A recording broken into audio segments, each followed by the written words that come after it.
Assalamualaikum warahmatullahi wabarakatuh. Perkenalkan, nama saya M. Ghazil Ghifari dari kelompok 12 ingin mempresentasikan hasil kerja artikel kami yang berjudul Pengambilan Keputusan Marketing Pendidikan, Proses, Mekanisme Penerimaan Siswa Baru, Proses Pembelajaran dan Evaluasi Akademik, Layanan dan Bimbingan dan Konsultasi Akademik. Sebelumnya kita akan memasuki latar belakangnya. Peningkatan mutu pendidikan memerlukan pengelolaan terpadu terhadap 3 aspek utama: penerimaan siswa baru atau PPDB, proses pembelajaran, dan layanan bimbingan akademik.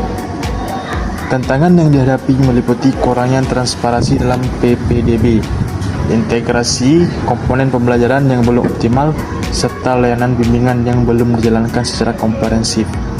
Diperlukan analisis mendalam untuk mengidentifikasi praktik baik dan merumuskan strategi peningkatan kualitas pendidikan secara holistik. Selanjutnya, kita akan memasuki ke dalam mekanisme penerimaan siswa baru. Dalam mekanisme penerimaan siswa baru ada beberapa poin. Yang pertama itu ada perencanaan. Kepala sekolah merancang proses penerimaan siswa baru secara berkala dan profesional, melibatkan guru, tenaga kependidikan, dan alumni untuk menjaga kualitas pendidikan. Yang kedua itu ada pengorganisasian. PPDB dikelola oleh panitia khusus yang dibentuk sebelum pelaksanaan, dengan struktur tugas yang jelas untuk memastikan kegiatan jalan efisien dan sesuai target. Yang ketiga itu ada pelaksanaan. Panitia melayani pendaftaran, membantu pengisian formulir, dan menyebarkan informasi kepada masyarakat sesuai jadwal yang ditentukan.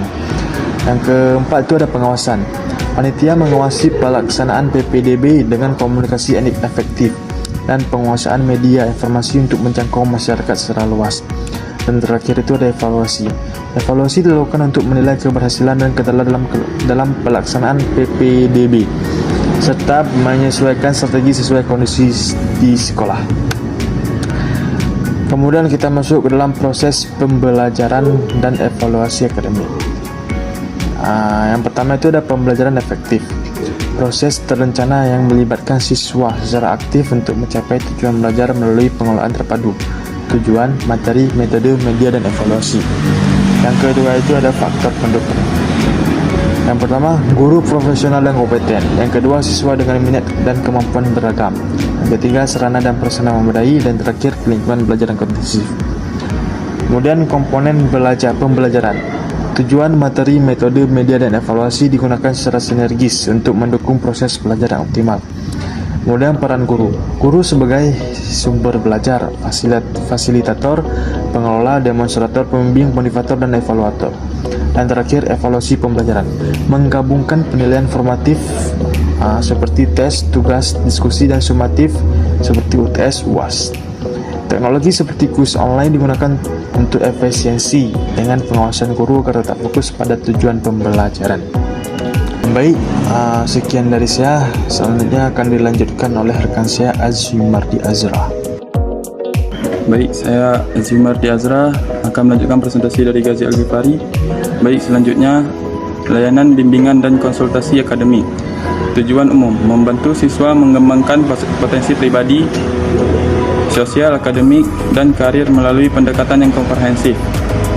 4 komponen layanan BK. Yang pertama ada layanan dasar, bimbingan klasikal, informasi jalur, pendidikan beasiswa, dan asesmen kebutuhan siswa.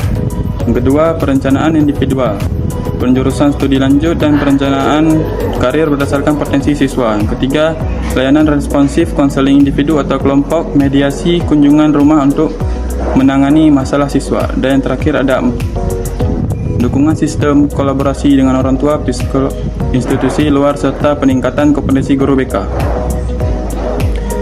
Kesimpulan, peningkatan mutu pendidikan di satuan pendidikan tidak dapat dipisahkan dari keterpaduan 3 aspek utama: mekanisme penerimaan siswa baru, proses pembelajaran dan evaluasi akademik, serta layanan bimbingan dan konsultasi akademik. Proses PPDB yang terencana, terorganisir, dan dievaluasi dengan baik akan menentukan kualitas input peserta didik. Pembelajaran yang efektif menuntut peran aktif guru sebagai fasilitator, pemanfaatan media yang tepat, serta sistem evaluasi yang bermakna dan berkelanjutan.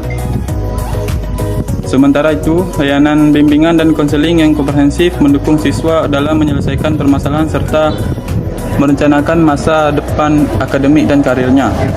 Ketiga aspek ini, bila dikelola secara profesional dan saling bersinergi, akan menciptakan ekosistem pendidikan yang berkualitas, inklusif, dan berorientasi pada pengembangan potensi peserta didik secara optimal. Baik, sekian presentasi dari hasil kerja kami. Kami mohon maaf apabila ada kekurangan, dan kami akhiri. Assalamualaikum warahmatullahi wabarakatuh.